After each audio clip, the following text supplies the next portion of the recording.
Welcome to the Upland Nation podcast. I'm Scott Linden, your host. Great show in store for you. Can't wait to share some wisdom and insights from, well, probably the only Western Montana forest grouse guide you'll ever hear from.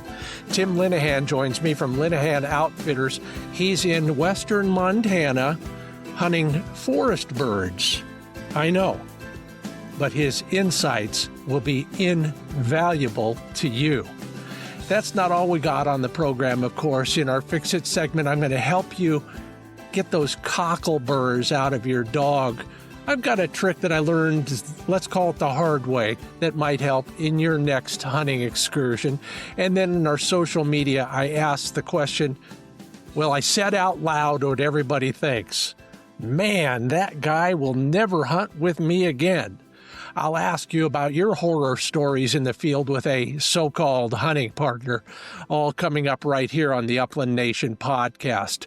We're brought to you by Mid-Valley Clays and Shooting School, TrulockChokes tubes, Purina Pro Plan Sport dog food, Sage and Breaker gun care products, cable gangs, tie-out systems, pointer shotguns, Heartland Lodge. They all make this entire affair doable from a time and a resource standpoint.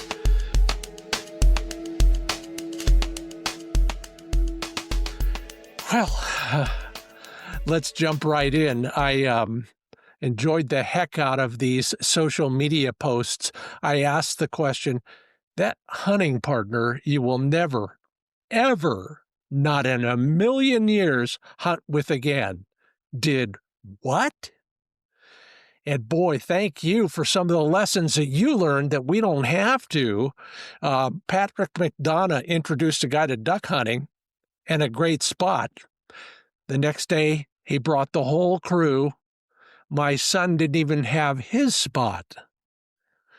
Haven't gone back. Well, that's a sorry lesson, Patrick, and I should knock wood. Haven't had that exact problem yet. Jeff James brought somebody who was shot at a low-flying bird over his dog. My dad had a friend who ended an out-of-state hunting trip a day early. It was the last time he hunted with the guy because nobody had filled the tag yet, and they still had a day left. I get it. Luckily, John Fairchild says he hasn't had any of those personally. Brian and Luann Cooney showed up late and smelling like a brewery. Yeah, well, I can understand. I get it. And while I don't mind smelling like a brewery or anybody else, there's a time and a place for it. In fact, let's see here some of the interesting replies. Oh, Scott Craigerud has been asked if he knows that guy. And then Chris Link, is that you, Chris? I don't know what they call that dance, but please stop it. Daryl Wrench, not an issue. Everyone I've hunted with was screened. Yeah, kind of what I do now, too. In fact, I'm going to write about that, I hope, real soon. Hunter safety, no alcohol till you're done. Respect fellow hunters and dogs, and be easy to get along with. Absolutely true. Brad Heron says, this guy shot on the fence post next to me with a muzzle brake and no warning. Ow. Charlie McCarthy, the guy you take to a spot of yours, 2 weekends later, you run into him with 3 of his buddies at the same spot. You know, that's a good question I might ask as well, and that is, what is the real protocol and how do we introduce it? And I know we can't enforce it per se, but we can urge people to follow it. Somebody hot spotted one of his spots on the internet. I don't know how that works unless you're, not careful about, I think it's called geotags with your pictures. I'm not positive, but that's what I would learn if I were you, Eric O'Brien. After dinner on a hunt, took his shotgun into a crack house to get his $100 back. Craig Ledbetter, I'm glad that wasn't a guy like, Dave DeSmither got shot by his hunting partner. Showed a guy one time to hunt. It was a one-time occasion, very explicitly not to be repeated. Next season, go back, and there he is with his son. Yeah, sorry about that, Bill. Jack Gable might have the perfect solution. Best way to avoid that is to go alone. The only places I don't go alone, risky terrain. Yeah, good point. Joe Rundell, glad you still have both feet, considering what happened to you. Came late, refused to set my decoys on the snow goose spread I invited him on. Refused to attempt scouting birds because he uses a mapping app. And invited and brought people to hunts I had scouted without asking. That's too bad, Frozen Feather. George Vreeland might have the classic dude turned into a poacher and a tree stand thief. Before that, he only wanted to know me when I was going to take my dog out for pheasants. Whew. Whoa, there are some classics in there, and hopefully we've all learned something from that. Maybe the idea that we should hunt by ourselves most of the time. I love all of those suggestions, and sorry for all of you who had to put up with something really wacky out there. I'm glad you lived to tell about it. That portion of the podcast is brought to you by Pointer Shotguns. Whether it's for you or somebody else, if you didn't get one under the Christmas tree, maybe it's time to shop for yourself or somebody who deserves one. Maybe it's a youth model, somebody just getting started and this is their first season. Or maybe it's an upgrade for you. Maybe you want to go from a from a semi-automatic to a side-by-side, or from a pump to an over and under. Affordably, that's what pointershotguns.com has to offer. Shop around there, see what you like. Find a local dealer, whether it's a local retailer or a big box store like Cabela's or Turner's Outdoorsman, and head on down and put one to your shoulder.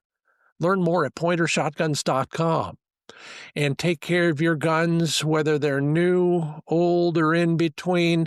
One way to know whether the company you're dealing with for gun care products is reliable is to find out where their stuff is available and why. If you can only order directly from the company, sageandbreaker.com, it's often a sign the company wants a real relationship with you so that they can offer you the best service and support. And that likely means they trust and back their products 100%. Sign up for the mailing list at sageandbreaker.com so you don't miss out on future sales and new products. That's sageandbreaker.com.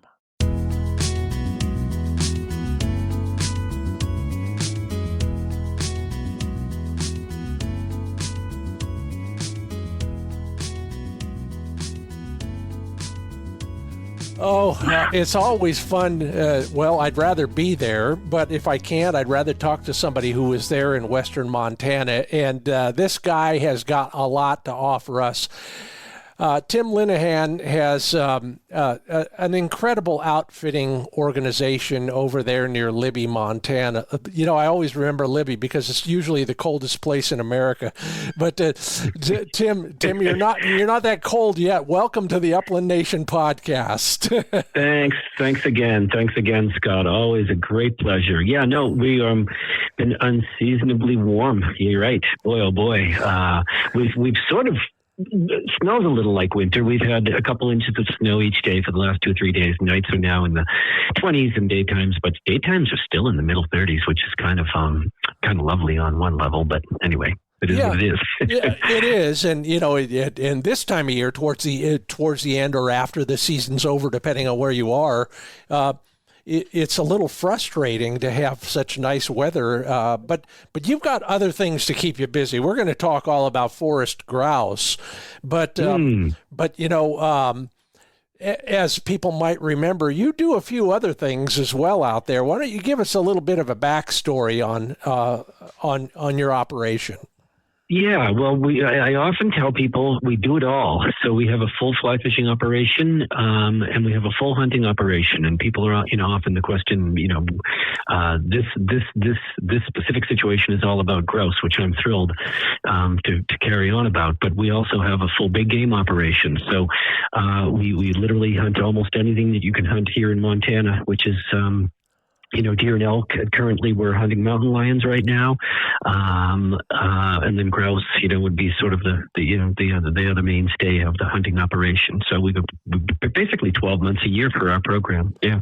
Yeah, and a great operation. It's more than just the hunting and the fishing. You offer, I believe, a lodging package of one sort. And I'm afraid to guess what else, but it's easy for anybody who wants to get in touch with you. What is the best way? Should we go to your website? Yeah. That these days it is sometimes the easiest thing to do. We still have a landline, believe it or not. We have an office. Yeah, it was, and actually we had big wind about a week. The landline was down until about, until last night, which coincidentally, Scott. But it's back up and running now. But I often tell people, website and email is absolutely probably the best way to get a hold of us these days. And the reason for that is we are not necessarily desk bound a lot of the year. You know what I mean? Where Joanne and I are both in and out. And so, but email is so great, and you can do that on the run, and you can do that on the fly, and you can do that anywhere. And I can do that from the boat if I need to, or from the, if it happens. But yes, we are fishmontana.com, super easy website to find. And, last name is Linehan and Outfitting, and that's easy to find too. So yeah, thanks very much for making a point of that. Yeah. And you come highly regarded, and someday look out, I will be there. The timing is everything with you as well. But you want to talk a little bit about the grouse season and how it went. Love to. Everybody's been phoning in or sending me notes about what they've experienced in other places, but Western Montana forest grouse is one of those topics. I don't know who else to talk to about it but you. So how'd it go, Tim? Well, this year, I mean, you always have to be careful, but this was a very, very good year, and it was a very, very good year for very specific reasons. We had okay snowpack. I'm just backing up a little bit, Scott. Right, which is good for our rivers and streams, but summers can be. Summers can be a little bit dry here, even in Western Montana, even though not like, Eastern Montana or parts of Oregon, et cetera. But that said, this year was especially great because we got 3, almost 4 inches of rain during the months of July and August. And what that did was that helped the mast, in particular, berries, and in more specifically, kinnikinick berries, primary mountain, forest grouse food, explode. And I don't remember seeing kinnikinick berries, Oregon grape, snowberries, right? Tremendous forest grouse mast food base, like this in the last 15 years. I mean, the last time I can remember was a long time ago. Wow. Where we had this many berries.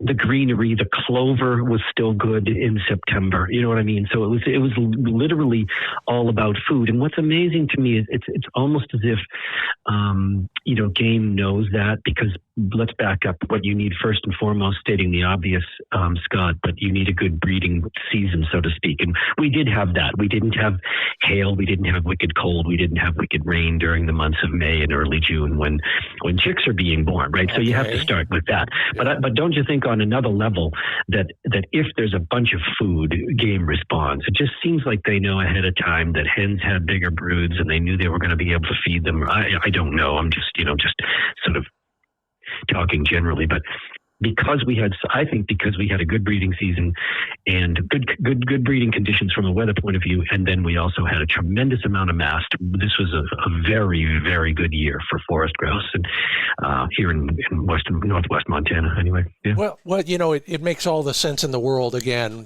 you're not a biologist, but if the adults, me neither. Me neither. Yeah.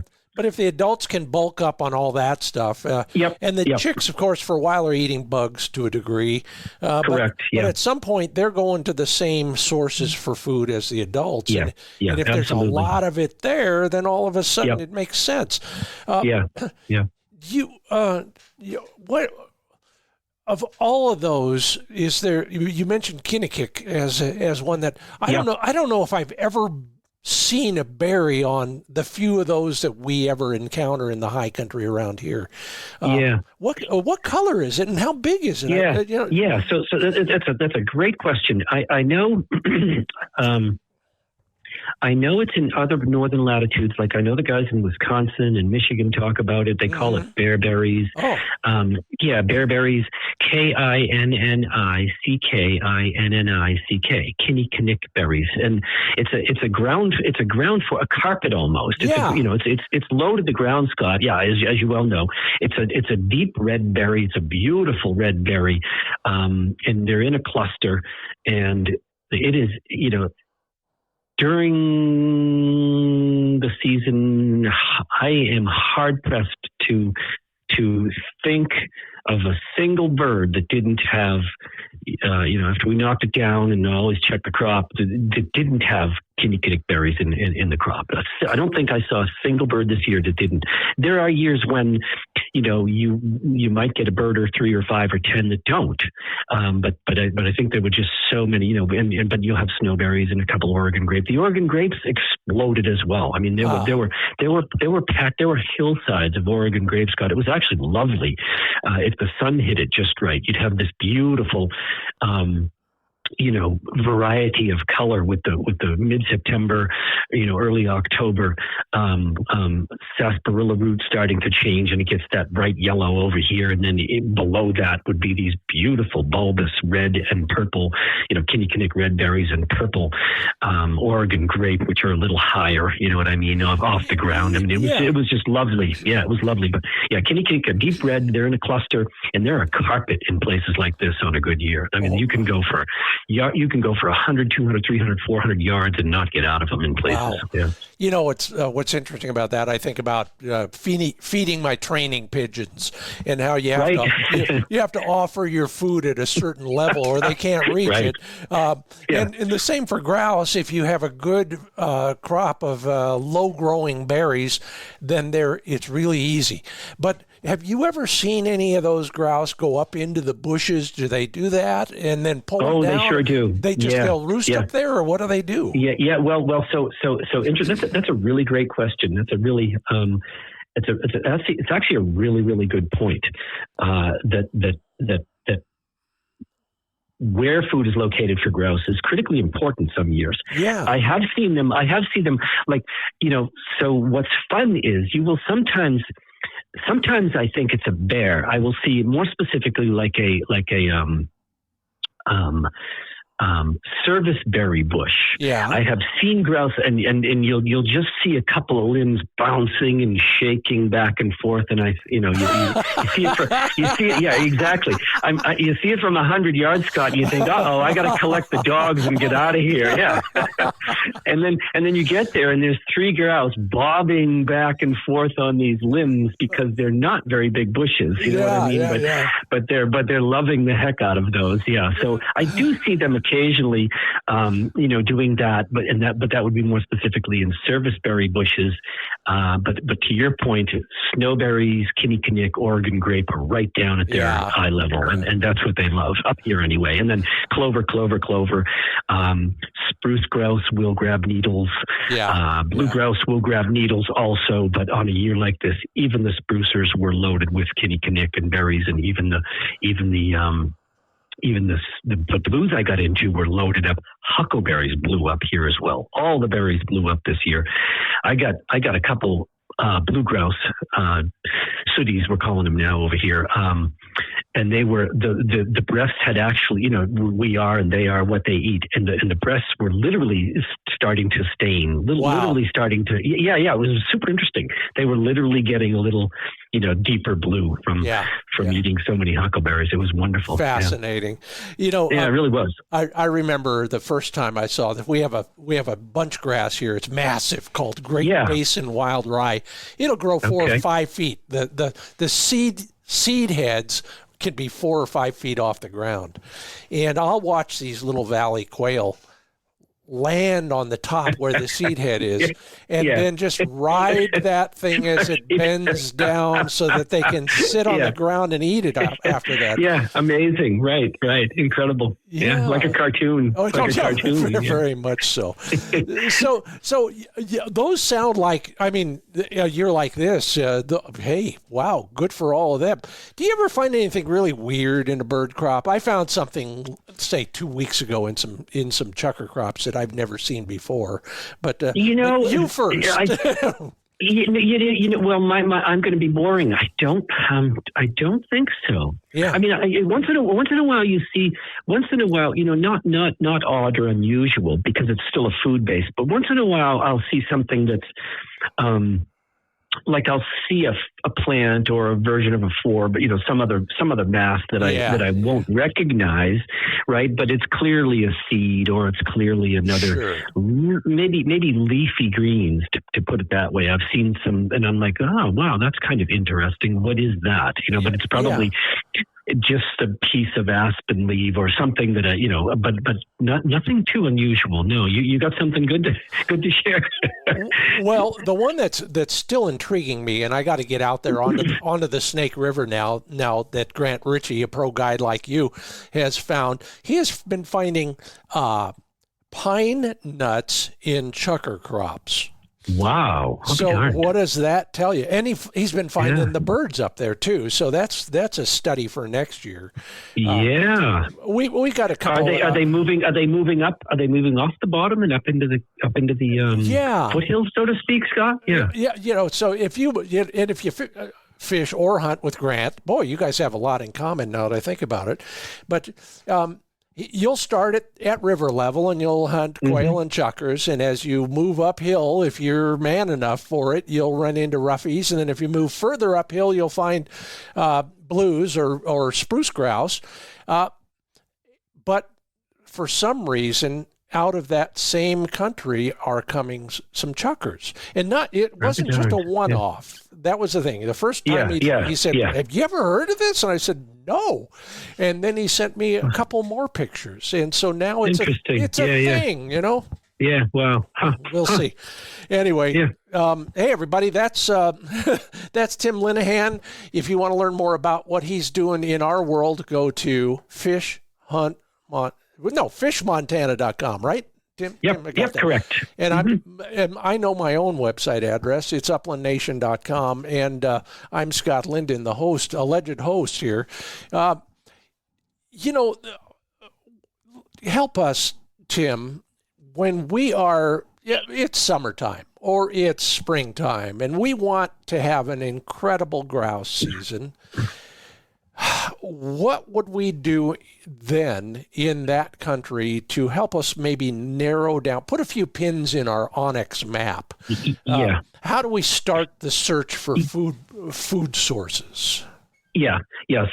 So habitat is, again, stating the obvious, Scott, but habitat is critical. Yeah. And I would say that with a little, let's just use the hunter who's never hunted forest grouse before. Yeah. With a little bit of 101 research, YouTube, internet, it doesn't make any difference. Talk to a buddy. That any bird hunter will immediately recognize and understand why forest grouse are going to be in a specific habitat. So, but now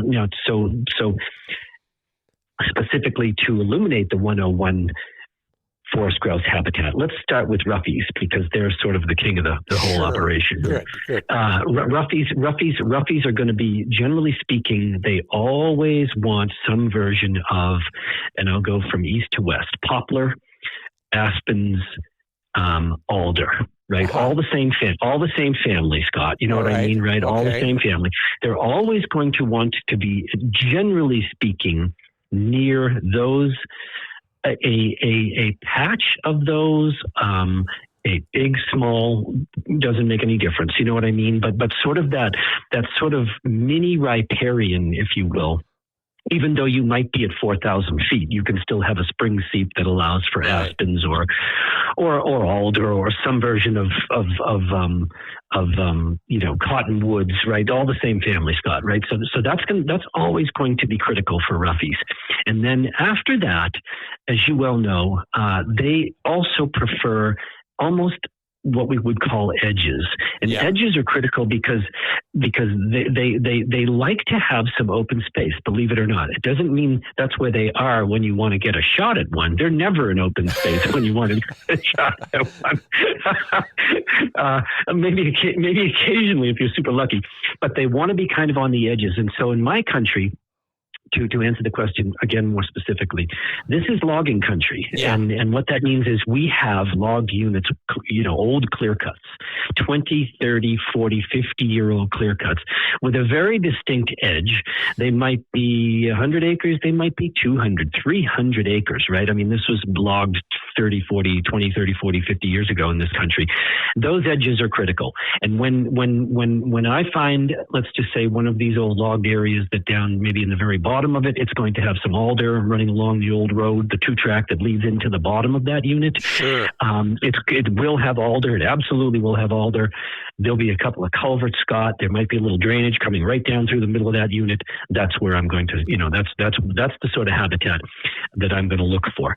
The second piece of that, if you have berries, if you have kinnikinick, you got a big patch of snowberries, you got a big patch of it favors, if that specific aspect favors Oregon grape, you're on. You know what I mean? You'll find them here. There's so much available habitat like that. You will find birds up here in my country if you look for those specific items in any given, let's just say, half a mile. You know what I mean? Don't try and think in 5 square miles like, you chuck or hunt or over in eastern Montana when I'm running for sharptails or something. You park the truck and, 2 hours later, you're 2.5 miles from the truck. That is not the way to hunt forest grouse.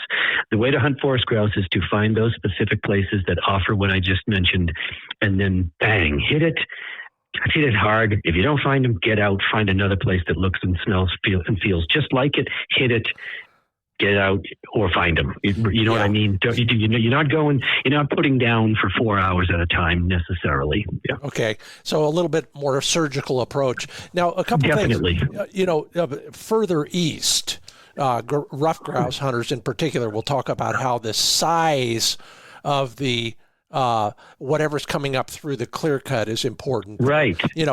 Whether it's aspen or alder or anything else, we're talking about, is it as critical where you are to have young growth, or do you want a mix?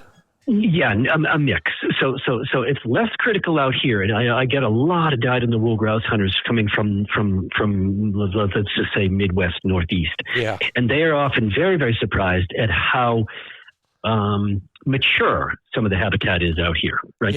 Compared to where they would hunt in, say, New Hampshire or Vermont or pick one, Wisconsin, right? Yeah. So that's a really good point, Scott. Not as critical here to have that small diameter 5 to 10-year-old regrowth. Not as critical at all. Okay. So what about those bigger trees or smaller trees, if you're lucky enough and you find some of those too? But why are the birds concentrating there because there's moisture as well, or because there's okay? Yes, and yes. So, yes, right. Always going to be a little spring seep. Well, I'm generalizing because they can get plenty of moisture from from berries and dew in the morning. But generally speaking, there'll be a little bit of moisture nearby. Yeah. But I also think, to answer the question, let's just say I do really well in 30 to 40-year-old lodgepole clear cuts, because when after that was logged, it was replanted, and it was replanted. These trees are all about 10 feet apart, and then in between those, you might get these big long runs of, as we were talking earlier, kinnikinick berries, snowberries on the edges, and somewhere in there, Scott, either on the low end of that of that 30-year-old lodgepole unit, there will be a run of alder, most likely on the old 2-track that comes into the bottom where they serviced the logging. You know what I mean, right? Oftentimes they're on the 2-track. On the way in, that's where they'll drop down to that flat roadbed, right? Boy, grouse across the country love old roadbeds. And I'll find them down there. And then if they're not, down there on the low end, then I just start pounding, literally just make runs back and forth through that whole unit. Yeah. Well, let's talk about that right after the break, because it's one thing to find a good spot; it's another thing to hunt it correctly. So we'll cover that in a moment or two. Tim Linehan joins me. FishMontana.com is one way to reach him conveniently. I'm Scott Linden. This is the Upland Nation podcast. We'll be back to Tim in just a moment after a quick break, where we thank. Pro Plan Sport dog food, for one. This is the food that Flick gets. He's had another incredible season. They get skinny because we don't feed him in the morning, but he makes back most of that at the end of the day because it's formulated for active, hard-working, sporting dogs. Yeah, just like you, if you're a marathon runner or a sprinter for that matter, you need the right concentrated nutrition that will help you metabolize oxygen for increased endurance during exercise. And then it has the amino acids that will nourish muscles and help them recover at the end of the day. Those are the two things that I like most about my Pro Plan dog food. Well, Flick's Pro Plan dog food works for him. Learn more about how it works at ProPlansport.com. And, the funny part about shotguns is we never, and don't ever do this when it's assembled or loaded, but look at the other end and see what's coming out the business end. Do you know what your choke tubes are? Do you know what constriction you're using? Well, if you don't, go to TrulockChokes.com, chase down the choke identification tool, and figure out what those little scratches and dots might mean for your particular shotgun. And of course, if you're looking to upgrade, and it is the simplest way to improve your shooting, then dig a little deeper and find your shotgun model and make, and you can match up all the choke tubes that Scott Trulock and his team make so that you can acquire a little bit better pattern anytime, anywhere. Simply replace your factory chokes with TrulockChokes, made right here in Wiggum, Georgia, from U.S.-produced steel. Learn more at TrulockChokes.com.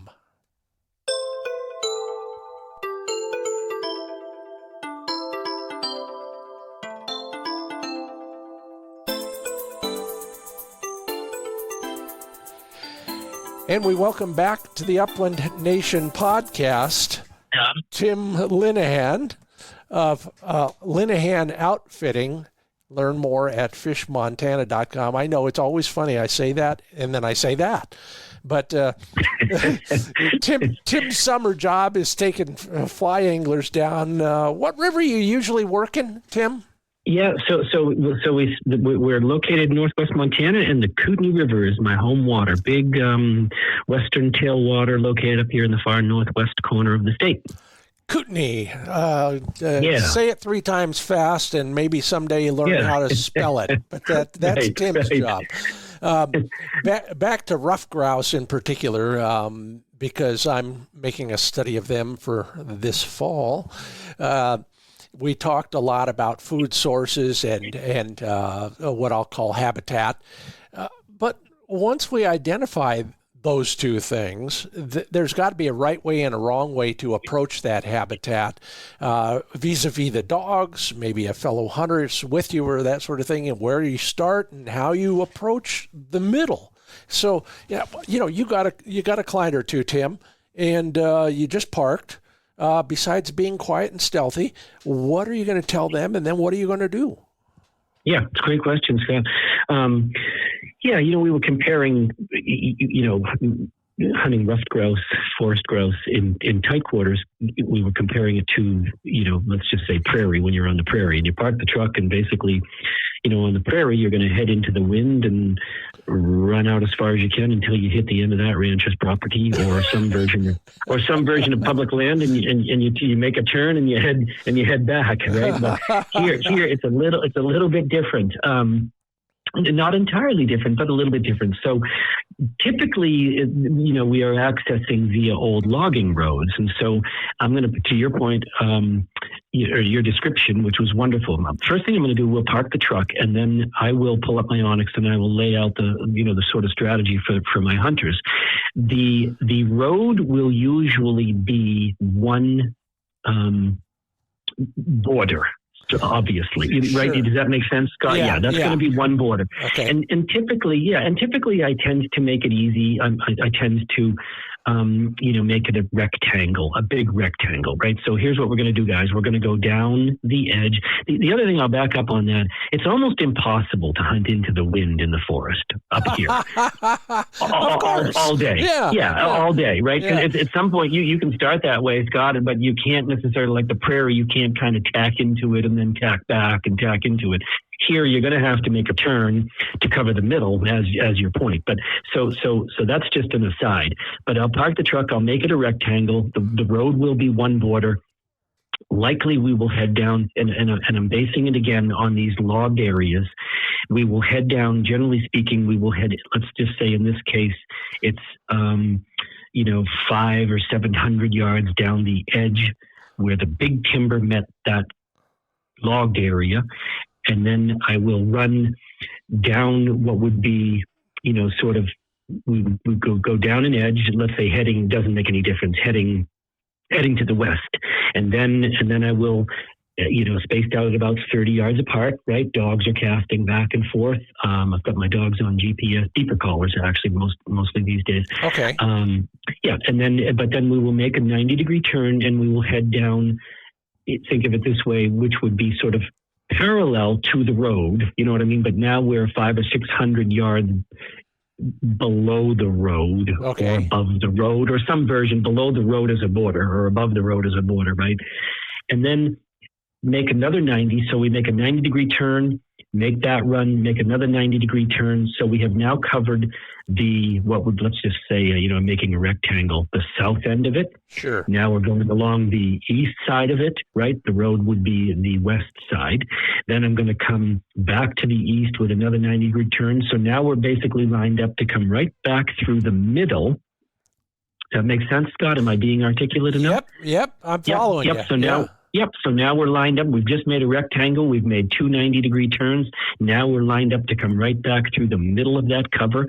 Dogs have been covering every inch of it so far. Now the dogs are also going to be able to cover up to the road, which is the border. Mm-hmm. And we're just going to come right back to the edge that we went down to begin with, having covered essentially the whole half a square mile-ish, right? Does that make sense? Yeah. And then just climb right back, just go pop up to the road and grab the truck again. So. One of the things that pops to mind when you mention a route like that is, at some point the dogs are going to be basically running with the wind at their backs. Yeah, impossible not to have that happen up here. So what do you, as a dog handler at this point, and by the way, we do need to talk about dogs at some point. Yes, but that's part of the episode. Yeah, what an idea! We've got to help them work backwards. I mean, how do you do that? That's another really good question. I trust. My dogs aren't great. My dogs are lovely. My dogs are, generally speaking, obedient most of the time. I have found that my dogs figure that out. And what my dogs typically tend to do, specifically under those circumstances, it's a little unnerving to the hunters, but they're going to go out and come back and hunt into the wind. You know what I mean, right? Yeah. So I've had some of my hunters, and I certainly understand why they would say it. But hey, your dog's out too far. No, just relax. Let's trust the dog. And that the dogs are going to go out typically, Scott, swing around, hunt back into the wind. Go out, swing around, hunt back into the wind. And yeah, it's tricky. Sometimes they bump them when they're running, with the wind like that. But generally speaking, I would say trust your dogs, and they're going to figure it out way better than I'm ever going to figure it out. That's the way I look at it. Absolutely. And we had a drone in the air once on a show, and I was talking about this to another camera. I said, now he'll go straight out. And he did. Yeah. And I think a lot of times that's what happens. When a dog's got the wind at his back, he understands, okay, I'm just going to go straight. I'm not going to hunt my way to the far end. I'll go straight out, and then I'll turn around and come back. And we were on a cut cornfield, and it was so obvious that I looked like a pretty good dog handler that day. Right. Just take it and ride with it. Right? Let your dog make you look good. Yeah. So let's talk about your dogs. You said two things. First off, you run primarily a beeper collar, and number two, tell us more about your dogs first. Yeah, thanks very much. Yeah, so I've got English setters. I've had them now for a number of many years. Early in my career, I actually ran small upland golden retrievers, which was really, really fun. It's the first, and we lost our old girl, 2 winters ago. It's the first time in our adult life, 40 years, where we haven't had a golden in the house. But anyway, Joanne's ready for another one. We just have always had a golden in the house for a lot of obvious reasons. But anyway, I've had setters for years as well. I love their demeanor, like lots of people, lots of great breeds, and I'd love to try them all before I head upstairs, so to speak. But I just came to setters because they're easy in the house. They're super chill. We have a lot of downtime in the summer where Joanne and I aren't even here. You know what I mean, Scott? And they're the thing about setters is that they're couch potatoes when they need to be, and they're tigers in the field when they need to be. And so that's kind of why I ended up with setters. But that said, we have a lot of predators up here. So we have lions, and we got wolves, and we have black bears and grizzly bears. And so I have come to the beeper collar, and or a little less so GPS, but beeper. I love the beeper collar because it's so much more effective. I can hear them. I know where they are all the time. It's annoying. I hate that sound in the woods. You know what I mean? It sure is nice to kind of not make a bunch of noise in the woods, right? Just because that's what feels good. But I just have come to beeper collars because I want to know where they are, and then when that thing goes off, I know how to get to them quickly. You know what I mean? Even the best, even the best GPS, right? Even the best GPS, there's always a little lag time in that signal sometimes, and so I just have found that, the beeper collar is wonderful to that end because just keep going. Just go to that beeper, sir. I can just tell the client, hey, she's on your side. Just go to that beeper. Get there as fast as you can. Rockies in particular are going to last about 1,000, 2 1,000, 3 1,000, 4 1,000, maybe. and then they're going to wiggle, or they're going to run, or they're going to fly. One of those, one of those three things. So, but I prefer. I have just kind of come to beeper collars, as annoying as that electronic sound is in the woods. It is just utilitarian for me at this point. Yeah. Well, you make the best point ever I've heard for a beeper collar, and that is we can always be closer to the dog than if we don't have it. Yeah. And that kind of talks around the whole idea of a bell, because the problem with the bell is the moment the dog goes on point, you can't hear anything. Exactly. Yeah, exactly. Yeah. And incidentally, I do have bells on them as well, but that's a great point. Yeah. That's a great point. That is a great point. That's exactly why. Typically what I'm doing these days is I have the beeper soft, and then when they go on point, the beeper goes. And then I have bells on them for the other reasons, Scott. I can always hear a bell, unless they're... Yeah. Out there, sometimes they're just over the knob too. That can happen in my country, right? This is very, very, our topography is up, down, up, down, up, down, up, down. It's not, we may only be at 3,500 feet, but, unless you're running flat out on the valley floor, excuse me, there's always little hills. I mean, you're going to go up a little drainage, down a little drainage. And so sometimes I think, oh my gosh, I hear the beeper go off. Oh my gosh, she's way out there. But you pop over a little rise and she was only 60 yards in front of you. You know what I mean? So, but that's why I like the bell, because people can also hear the bell when they're close, which which is kind of nice. Yeah. Well, yeah, somebody out there, if they do, I want credit for it. Should make a beeper collar that will sound like a bell. But there's your next business opportunity right there. It's either that or win the lottery. I don't know. Right. I'm Scott Linden. This is the Upland Nation podcast. That's Tim Linehan. Fish hunt. I still want to do that. Casey Wisemantle, I'm giving you all the plugs over in South Dakota. Fishmontana.com for Tim and Linehan Outfitting. We've talked hard about roughies because that's primarily the bird that most grouse hunters are going to hunt most of the time. Yeah. But take me to school on the blue grouse, or what you guys are calling them, sooties out there, I think. I still call them blues, but I think taxonomically they were reclassified as sooty, I think. Well, we don't care about the American Ornithological Union. We're going to call them blues forever, but because I'm gonna do some work with them this season. So we're going to different places. Let me interrupt, Scott. Forgive me. We need to be clear since there's probably someone calling us out on this right now. I've got it backwards. We have now duskies. Sooties are over in your country. That was the difference that they keyed out. They used to be blue grouse from east to northwest where you guys are. Yeah. And now they're subspecies. They're calling them duskies in the Rocky Mountains, sooties west of the Rocky Mountains. That's the way it is.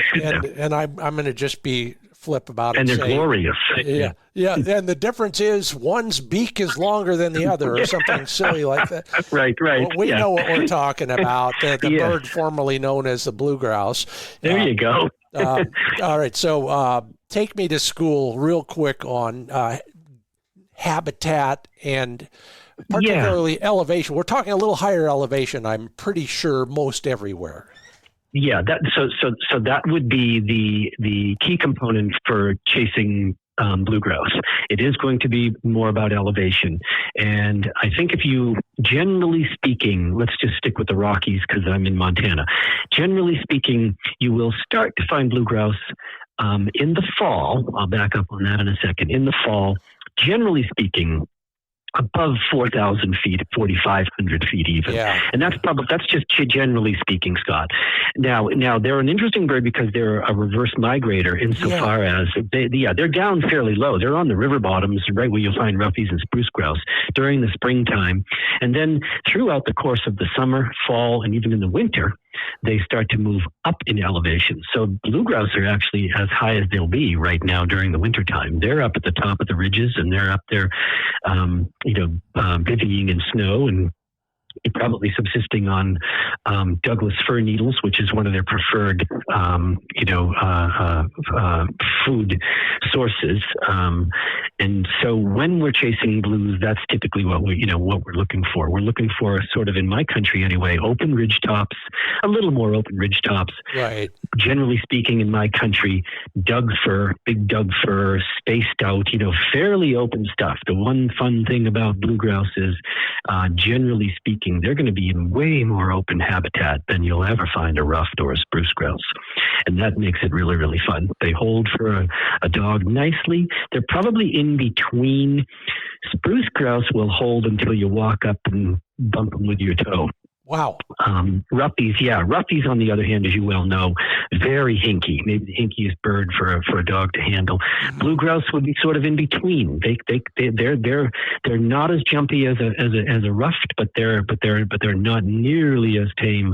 Not the right word, but unwary as a spruce grouse. You know what I mean? So they'll hold pretty good for a few more seconds, but eventually they're going to get up and blow up as well.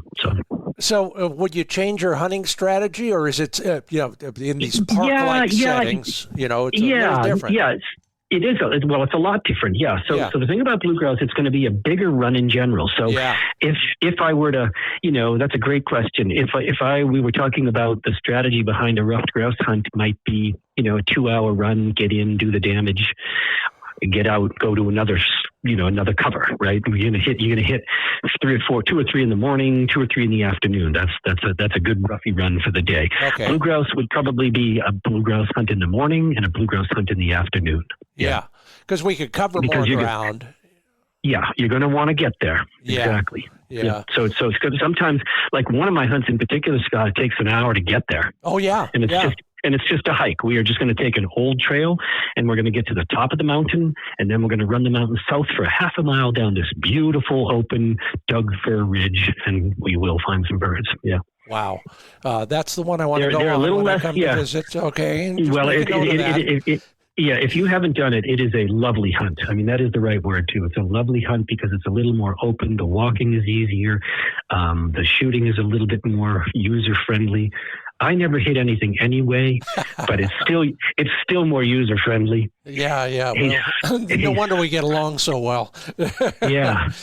Okay, so thanks for a little bit of a kind of a tutorial on whatever we're calling those other grouse. Tim Linehan, you probably, I'm just going to say numerically, it's mainly a rough grouse hunt most of the time for you. Pardon me. And I want to know what we do once the dog goes on point. You've got probably two clients carrying loaded guns and a dog or more on the ground, and then the poor guide who we all know has mastered the art of crouching when the guns come up. So been there, done that. But yeah. What are you telling them to do, and what are they supposed to do when you tell them that? Yeah. So with rough grouse, again, we'll start with roughies. Roughies are hinky, they're jumpy, they're very difficult for dogs to hold, so to speak. So the first thing if I suspect, if we're in roughy cover and I know, I have done some homework and I know there's a nice bunch of birds in there somewhere, I'm going to assume it's a rough grouse. The one thing that I will tell my clients is, you want to be the one to flush that bird, right? That's kind of the idea. And I know it sounds really obvious, but the reason I think as any rough grouse guide would tell a client this, you never want to run with a gun. Yeah. That's a big note, right? Ever, Scott, ever. That's never what a guide is suggesting, and I'm certainly not suggesting that either. But oftentimes people see the dog go on point 30 yards in front of them, and then they stop, right? They're like waiting for the bird, waiting for the bird to get up. And it's almost I guess it's just kind of a natural instinct for getting ready for the shot. Okay, I'm going to wait and be ready for the shot. That's not how ruffed grouse work. Ruffed grouse are probably from the minute, generally speaking, I assume that bird's already getting hinky. The minute the dog goes on point, that bird knows something's up. That bird is wiggling, maybe already walking a little bit. If you're super lucky, he's in tight stuff and the bird, the dogs have a tin. That happens once or twice a day. But otherwise, I encourage my clients to, again, aggressive is not quite the right word, but I want them to be right side and left side of the dogs so that the lead dog usually can, or even both dogs can see you coming. And then, just get right past those dogs and try and get those birds up yourself. That's the idea. Right? You want to be the one to flush them, not the other way around, because roughies will just run out and scoot out there 30 yards and then fly. Yeah. And then you just hear birds all day, right, instead of getting a shot or three. Yeah. I'll never forget the first time I watched a guy click his little counter over on his lanyard when he heard a bird in the distance. Right. There are some days when that's the best you're going to get. But right. That's what I was going to say. He probably did well that day. Yeah. You mentioned something that I've made a big deal about over the years in terms of just keeping the dog steady, and that is the dog needs to know where you are, and the easiest way is to get a little wide of the dog. The other thing that does, and I'm sure you've seen this, you come in right alongside that dog, he might be tempted to heel up with you and go in on the bird too. Yeah, it's a great point. It's a great point. Yeah. So spreading out a little and moving in with alacrity, and like you said, no running with guns, but that sort of thing. And then those birds, do they go in a certain direction, or are you just taking potluck when they get in the air? Yeah. So the other thing that I would, first of all, sometimes when you talk, when you speak like this, Well, let me be very clear. I never want to give anybody the wrong idea. It is safety first, and then safety first, and then safety first. That said, with forest grouse, I will often use the words, don't be afraid to shoot the shadow, guys and gals, because oftentimes that's all you're going to get. But the other piece of that is ruffed and spruce in particular go down very, very easily compared to a blue grouse or a rooster pheasant or a sharp-tail. A couple pellets will knock a forest grouse to the ground, Scott. And so often I tell people, shoot that shadow, because that's all it's going to look like. If it's safe, and you know where I am, you know where your partners are, more importantly, you know where the dogs are, no low shots. Shoot that shadow. They can't fly through trees. Let your eye get ahead as best you can. Get way out in front of that bird and lead that bird, but it's going to be a shadow. Shoot the shadow. That's maybe the way to approach that one. I like that. And you basically what I think you're describing is we kind of know where that bird is and where it might be going, and we're never going to get, like you said, a full picture, especially a well-lit picture. So it makes all the sense in the world. The other thing that I would add as I gaze up at the trophy alder branch that's mounted on my office wall is don't be afraid to hurt a few trees. I mean, they'll survive. I've always thought if I ever, hey, here's another one, I'll never do it, so somebody out there do it. Get a bunch of telephone poles and put them up amongst the skeet field stations and learn how to shoot through and around all those tree trunks. Great idea. It's a great idea. And, you know, everybody will be better off. We just have to remember that. I often remind people too, when a roughie first gets up, generally speaking, the first 20 yards, they're going to be going in the same direction, 20 or 30 yards. And that's where shooting the shadow, getting out in front of that bird. I can't do it personally, but I have some very good clients who are good shots, Scott. I never hit them. But I tell people, you know, it is snap shooting would be the other way to approach it. And you know, don't wait like a rooster for that thing to get out 25, 30 yards. Do not do that. You want to get that gun up and you want to lead that bird in the first 20, 15, 20, 25 yards. It will generally be going in the same direction. Get your eye out ahead of that bird, get the barrel out ahead of that bird, and get it through some open, you know, between the trees, to your point, between the telephone pole sized trees, and you know, give them the pepper. See what happens.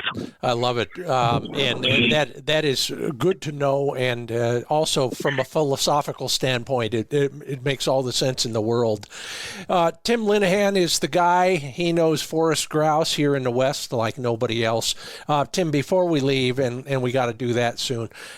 If there is any crucial piece of equipment that you use, whether it's for dog care or on the hunt, that we might not have in our vest, can you tell us what it might be? Yeah, let's see. I still rely on a whistle, Scott. A good whistle. Yeah. I'm just kind of old school like that. If one of my dogs is maybe they just haven't found birds for a few hours and getting a little too far out, my dogs still just swap ends when I hit the whistle. You know, I've got a couple of them I might run on GPS depending on how thick the cover is, and I've got them, you know, the beeper on the GPS, and they do well with that beep beep beep. You know what I mean? They'll come around on that. But by golly, I hit that whistle, and they just know it's time to get back. Yeah. Well, I can understand that is a good, cheap insurance policy to wear around your neck. Absolutely. Yep. And it's another one of those loud, kind of obnoxious sounds in the woods. I mean, that's what we all used forever and ever until GPS and the rest of it. But I don't know. I still find that is for me personally anyway. I never leave home without it. Yeah. The other one, there is another one, Scott. We now have Onyx, and we now have all this electronic stuff. But I will never leave home without a compass. Ever. Never leave home. You can drop your phone. You can lose your phone. Your phone can break. Your right. The electronics can go down so easily. A compass will never fail you. You will at least know, okay, south is out, guys. If something happens, head south. We're going to walk right out onto the road. I love it. Good advice from a guy who probably learned the hard way once or twice, just like the rest of us. Right. Tim Linehan, Linehan Outfitting. Learn more at fishmontana.com and maybe go fishing with him too. Tim, always fun to talk with you. Thanks again for putting up with me and the Upland Nation podcast. I appreciate you. Thanks, Scott. Really, really, really appreciate you having me. Thank you. You're welcome. Have a great year. Bye-bye. Okay. See ya. Yeah, we still got more here. In fact, something I learned, well, it was a gift. Really, it was a gift from what most of us call cockleburr tree, plant, bush, stalk, whatever. I'll give you a tip on pulling them out the easy way, or at least once in a while the easy way, in just a moment. First, a quick word from midvalleyclays.com. If you're looking for a Browning shotgun, my friend Dave Fiedler, hunting buddy Dave Fiedler, and my shooting instructor Dave Fiedler. Did I mention Dave? Anyway, Dave's got a line on some of the hard-to-find models, especially in the sub-gauges. They're building a big, big inventory of field-grade guns at midvalleyclays.com, and they will be glad to ship the gun you want anywhere, anytime. So if Santa wasn't as good to you as you deserve to be good to, I think the English majors are going to bother me about that one. Anyway, take advantage of Dave's expertise and the massive inventory they've assembled on field-grade Browning shotguns. Learn more at midvalleyclays.com.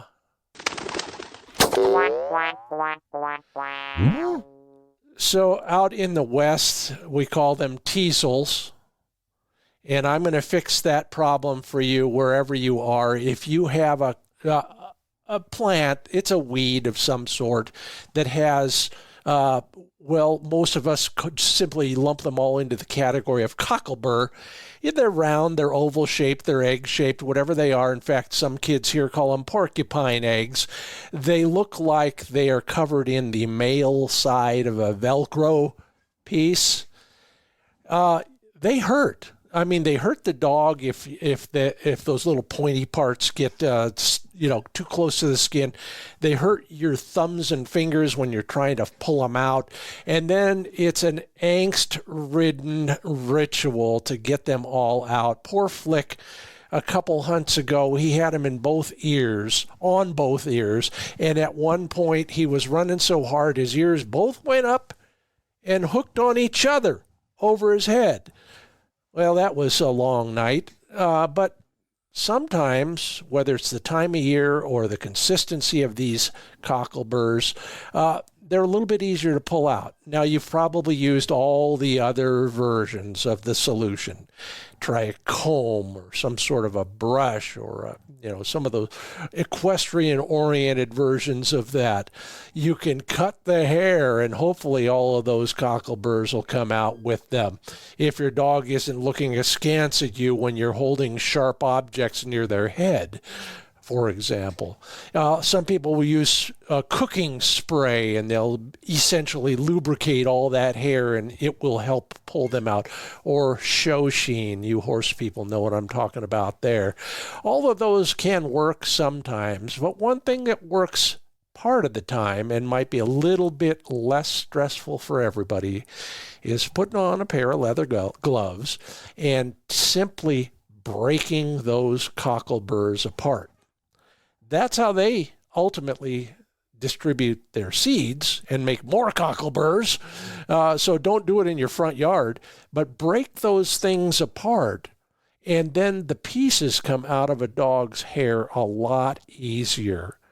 Consider that when nothing else has worked, or even for the first try, and maybe you and your dog will be a little bit more comfortable.